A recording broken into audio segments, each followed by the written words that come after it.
El ecosistema startup no se conforma solamente de startups, sino de múltiples actores, entre los que se encuentran los corporate ventures, que conectan grandes corporativos con startups, y otros actores relevantes son los inversores. Hoy vamos a buscarlos para entender su papel en el ecosistema, así como entender el papel de los grandes corporativos. Veamos con quiénes nos podemos encontrar y qué podemos aprender de ellos.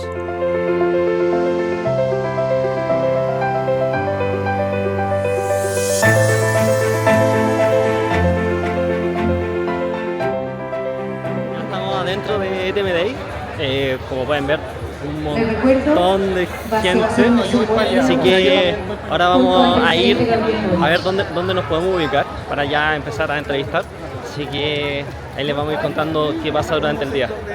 Bueno, ahora estamos con Fernando Jiménez de Chile Global Venture. Fernando, cuéntanos un poco qué es lo que haces y cómo están ayudando actualmente. Bueno, oye, un gusto primero que nada. Por el lado mío trabajo con distintos corporativos, asesorándolos y llevando distintos programas de innovación, todo lo relacionado a Corporate Venturing.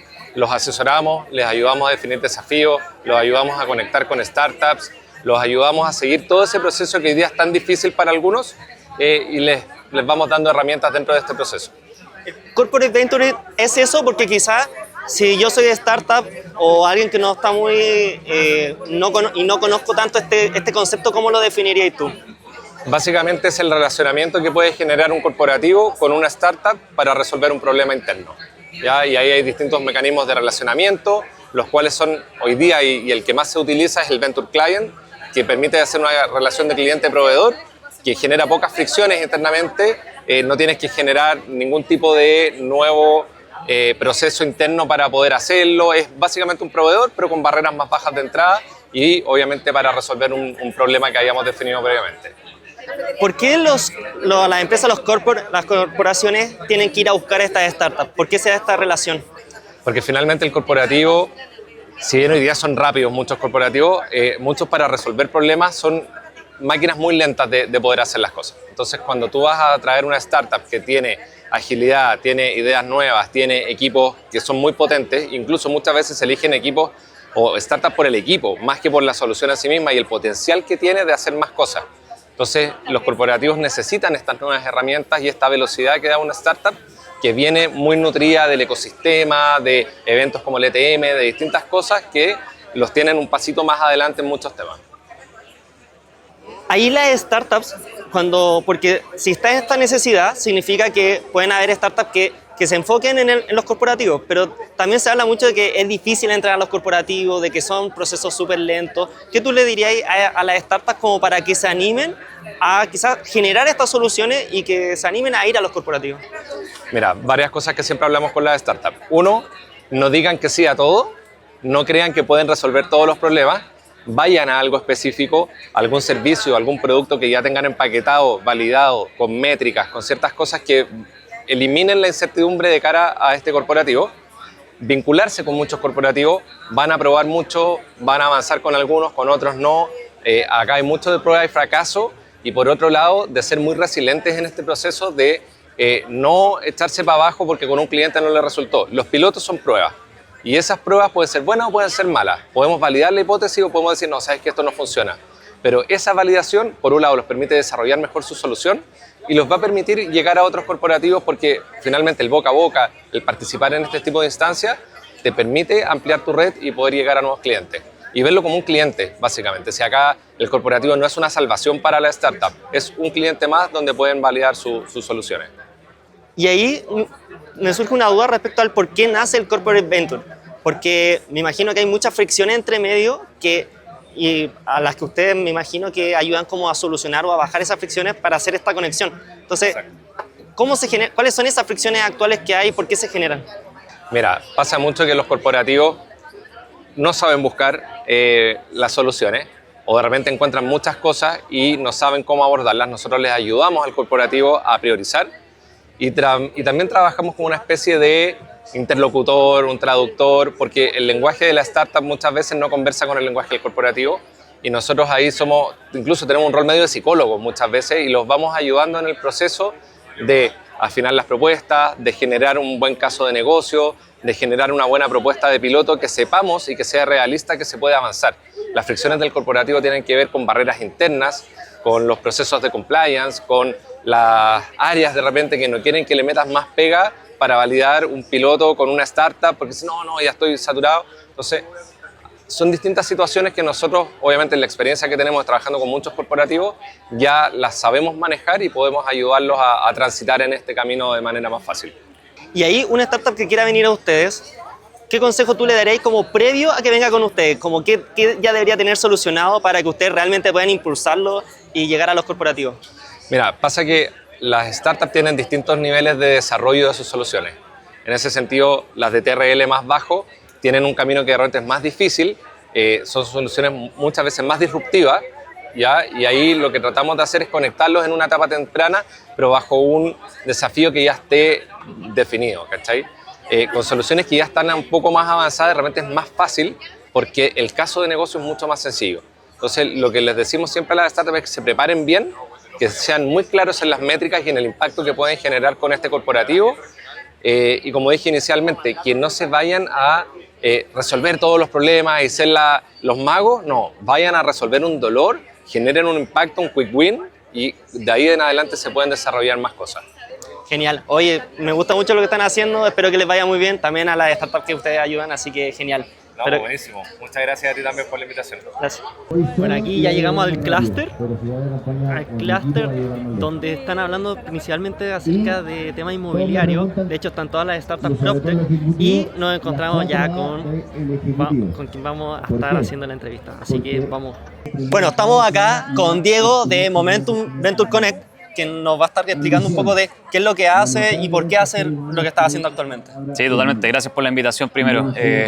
Momentum Venture Connect nace por un poco el descontento que yo tengo sobre el ecosistema de innovación. Es súper duro y rupturista, hay algunos que no les gusta mucho cuando hago esta explicación, pero yo me he dado cuenta que el mundo de la innovación en Latinoamérica, yo tengo harta experiencia en Latinoamérica, asistiendo a eventos, invitado de jurado, acompañando a startups, montando eventos, y me he dado cuenta que la industria de la innovación lamentablemente se ha transformado mucho en un elemento de entretención y no de auténticos negocios. Entonces, lo que trata de hacer Momentum en su esencia, en su core, es generar espacios de auténtica vinculación entre el ecosistema corporativo, que muchas veces no sabe cómo llegar a las soluciones tecnológicas de Latinoamérica y se conforma con solamente lo que tienen de acceso inmediato en su país, en su región, y un ecosistema de inversionistas que muchas veces están invirtiendo en startups, las tienen ahí, quieren que su valorización obviamente aumente, pero no saben cómo entregarle más herramientas a esa misma startup. Entonces lo que yo hago es triangular estos tres ejes: Venture Capital, que levanta startups o portafolio de soluciones tecnológicas, yo junto al mundo corporativo que está dispuesto a escuchar nuevas soluciones del ecosistema, no solamente local sino que internacional,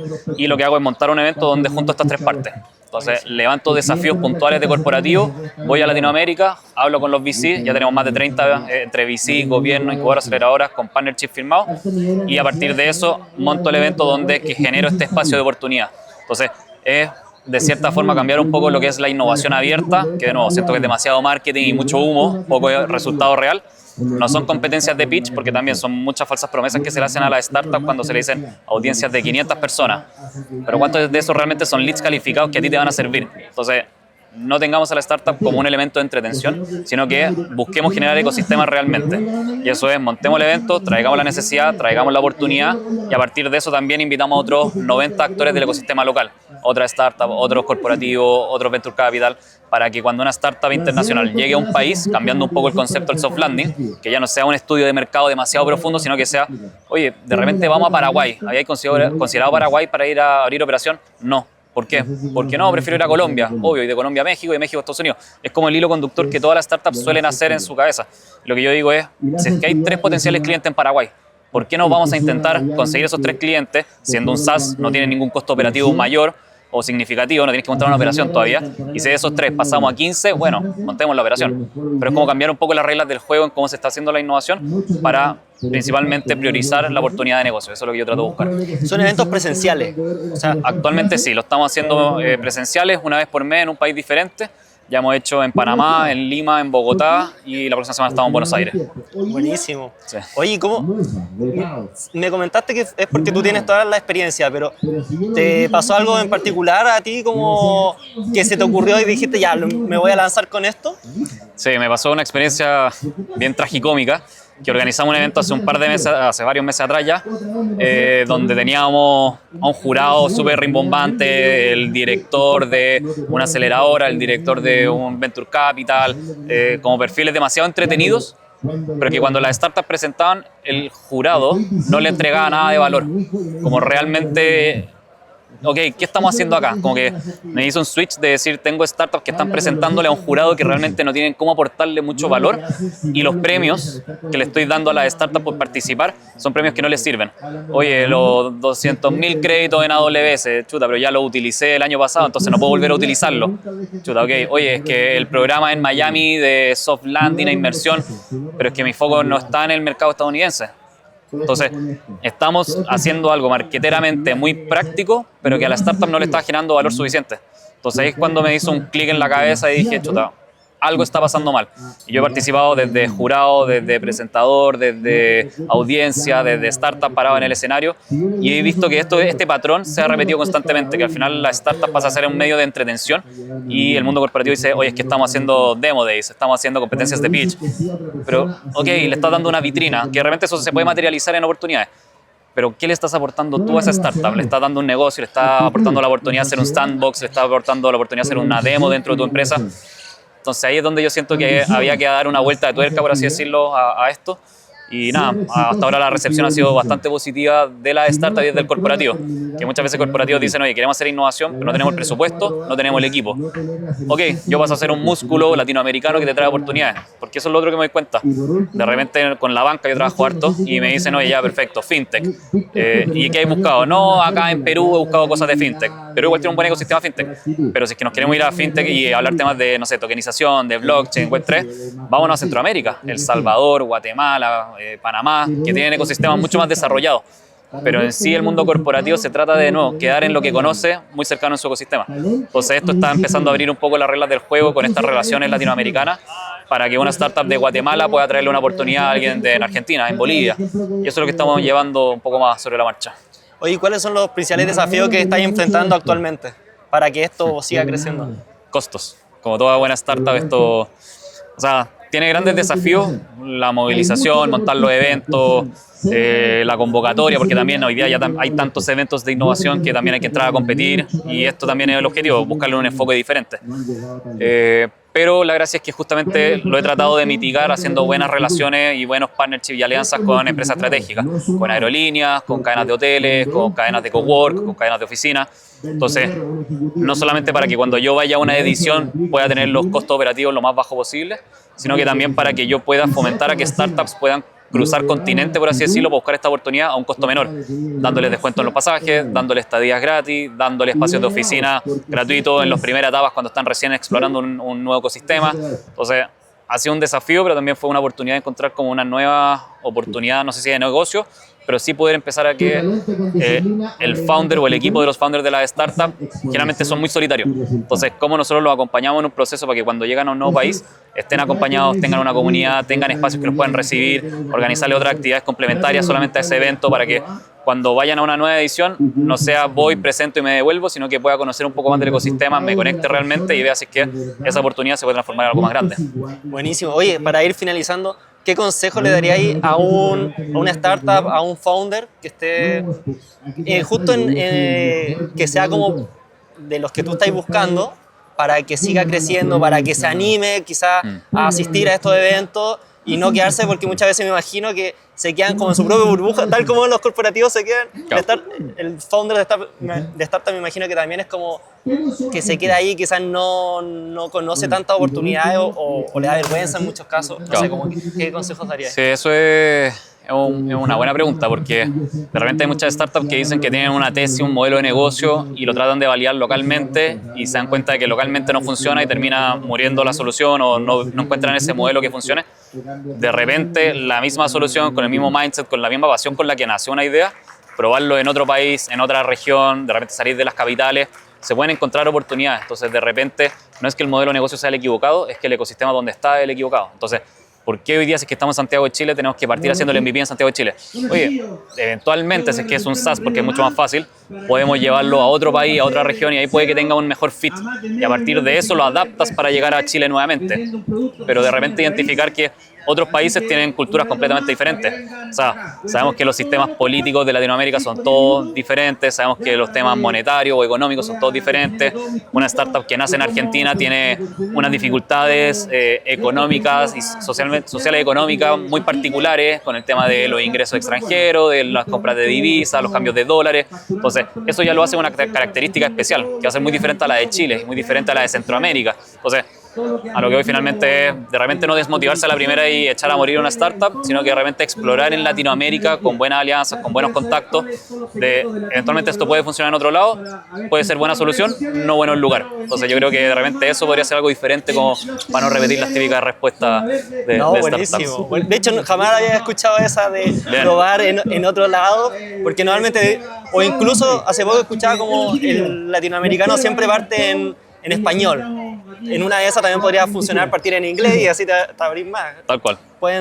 Hay otras formas de repente. Hay otras formas. Oye, buenísimo. Muchas gracias y espero que sigáis creciendo y que ayudando a startups como lo estáis haciendo. Gracias. ahora. Y a ustedes también, gracias por el espacio, obviamente, y seguir difundiendo esto a todos. Chao, chao. Gracias. Bueno, ahora vamos a estar con Diego Stevens, con quien contactamos previo y organizamos una reunión.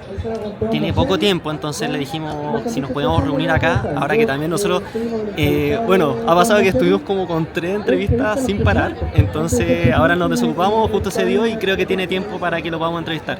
Es fundador de una empresa tecnológica que ha crecido muchísimo, tiene clientes en Estados Unidos, en todos lados, así que va a ser una entrevista que le tengo mucha fe, así que quédense a verla. Bueno, ahora estamos con Diego, que bueno, quiso hacer esta entrevista, lo habíamos contactado previamente y me pareció súper interesante porque hay hecho un montón de cosas, te he visto en redes sociales y la verdad que es súper interesante, así que cuéntame un poco qué es lo que hay lanzado, cuáles son porque yo te conozco Clever IT, tiene otras empresas, cuéntanos un poco qué es lo que haces. Sí, o sea, bueno, soy Diego Stevens, soy chianejo, ingeniero, y desde hace ya 12 años aproximadamente me dedico a emprendimientos, desarrollo mis propios emprendimientos tecnológicos y hace 4 o 5 años ya empecé a invertir en startups tecnológicos que resuenen conmigo. Actualmente soy founder de Clever IT y Midcard, que son mis empresas centrales, pero hoy día también estoy acompañando como co-founder en Método 720 con la Natalia Ducó y otras startups que están en torno a la salud, que es algo que en términos personales últimamente ha resonado mucho conmigo, que es el tema de biohacking. Entonces voy mezclando todo lo que es tecnología, software, pero también con intereses personales como hoy día es el biohacking y la conciencia y nuestra biología. Oye, ¿cómo lo haces? Como para llevar tantas cosas. Creo que es importante saber priorizar, tener hábitos que sostengan esa agenda, porque por supuesto que pareciera que no hay mucho tiempo, pero en realidad sí tenemos mucho tiempo. Y simplemente también darle mucha energía a la planificación. Yo en redes sociales mando un mensaje siempre muy constante de que la semana parte el domingo, y ese domingo te da un día más a la semana efectivamente. No tiene que ser todo el domingo trabajando, pero sí, al menos en mi caso, yo trabajo de 7 a 9 en planificar mi semana. Y tú cuando ordenas tu semana, tu calendario, optimizas mucho tu tiempo. Y el tiempo lo es todo para poder hacer todo lo que tú quieras hacer. Oye, y en ese sentido, ¿cuáles son las claves que te han hecho como triunfar en las distintas empresas que estás llevando? Primero, algo importante es, antes incluso que elegir a tus socios, es si el proyecto resuena contigo. ¿Te imaginas 3, 5, 10 años en el peor de los escenarios trabajando día y noche? Lo segundo, por supuesto, es las personas que te acompañan, que son tus socios. Tiempo después también son los inversionistas. ¿Cómo eliges a esos inversionistas? Hoy día elegir inversionistas porque tienen la plata es un gran error. Creo que hay varias formas de conseguir capital. Y como tercero es el objetivo para lo cual tú partiste ese proyecto. Creo que los emprendedores tenemos que decir para qué estoy partiendo esta startup. ¿Es para tener ingresos mensuales? ¿Es para hacer un exit? ¿Es porque quieres vivir la experiencia de hacer un IPO? ¿Quieres hacer un M&A? ¿Cuál es el plan de mediano a largo plazo. ¿Es simplemente un sueldo o es perseguir un sueño más largo, más a largo plazo? Se diría que esas son las 3, 4 cosas que hay que poner mucha energía al inicio y mientras estás ejecutando el proyecto. Oye, me gusta porque estás con tu perro, siempre aparece en redes sociales. Mi perro se llama Kiwi también. Kiwi. Es muy loca como para tenerla siempre, pero... Acá está la cámara, el Enzo. Oye, tú has trabajado harto tu marca personal ahora. Sí. Y me gusta porque justamente como eres como bastante como, no sé, como natural, como que no sale forzado, por ejemplo, de esto. Entonces, como hoy crees que la marca personal es clave para todos los que están lanzando una startup, una empresa. Sí, 100%. Marca personal hoy día es fundamental y es fundamental porque te permite, creo, disfrutar más el proceso que estamos teniendo como emprendedores.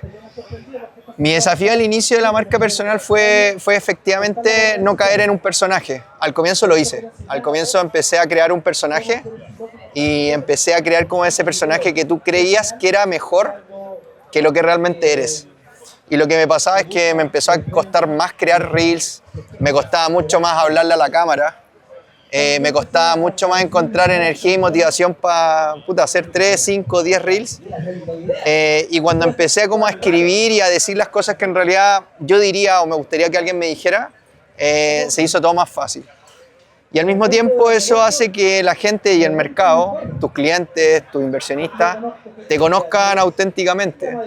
Y eso te ahorra mucho tiempo de empezar a hacer match con el mercado.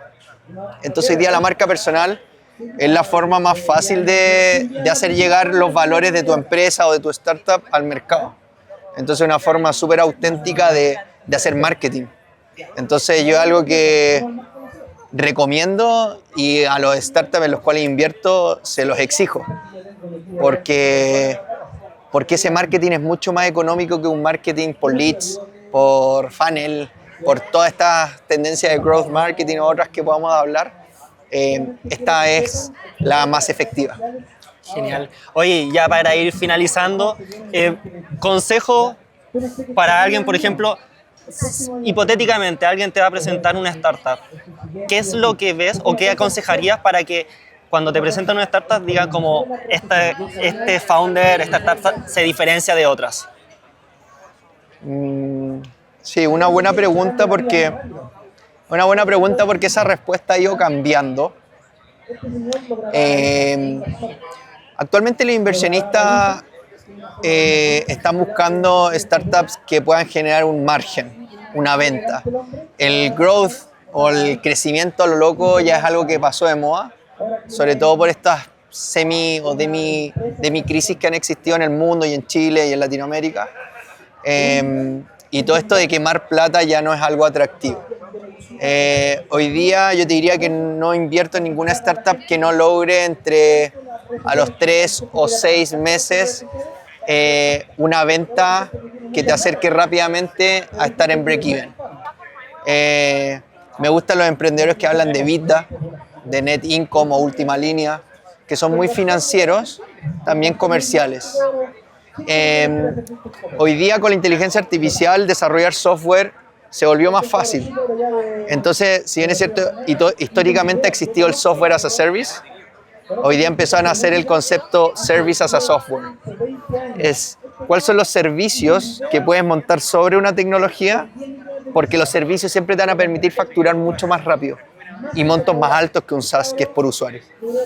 Entonces, esos son los startups en los que yo estoy invirtiendo y obviamente recomendaría que le pusieran foco a las personas que están o partiendo o están en estos primeros años de acomodación, de encontrar el market fit.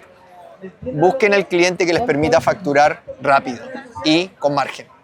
Genial. Oye, muchas gracias y espero que te vaya muy bien siempre. Igual, a ti igual. Cuídense. La entrevista que hicimos con Diego de Momentum Connect Momentum Venture Connect.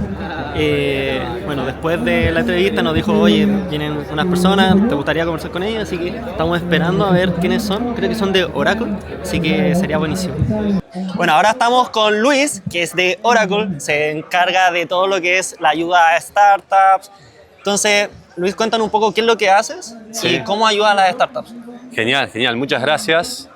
Estoy como director de High Tech Startups y ISVs para todo LATAM y yo lo voy a enfocar en dos pasos, ¿no? Primero estamos ayudando a las startups a nivel de negocio.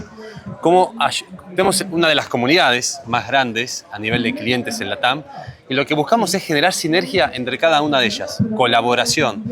Si hay una empresa que está en México, una empresa que está en Chile, otra en Argentina, que pertenece a la misma industria, tienen soluciones complementarias, ¿por qué no juntarlas y ayudarlas a expandirse por todo el territorio? El foco principal, desde la perspectiva de negocio, es ese. Y también, por supuesto, estamos apoyando desde la perspectiva tecnológica.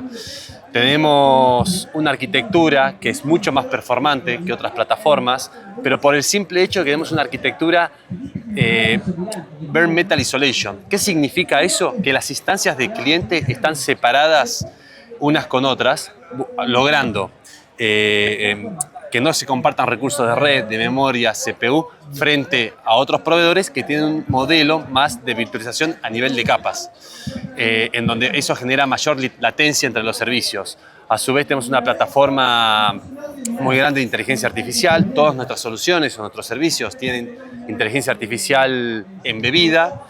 Y bueno, eso básicamente desde lo tecnológico hay muchas cosas más, obviamente podemos profundizar en cada uno de esos temas. Oye, y tú cuando ayudan a las startups, ¿cuáles son los principales problemas que ves que las frena para seguir creciendo? Mira, desde la perspectiva de negocio es por ahí apoyarlas a expandir, ¿no? El presentarles clientes target, a dónde ellos pueden llegar, corporativos, o bien tratar de complementar a estas startups, por ahí con otras startups, que si bien son de la misma industria, no compiten entre sí, pero son complementarias y lo que decimos, podemos intercambiar figuritas entre ellas a nivel de clientes.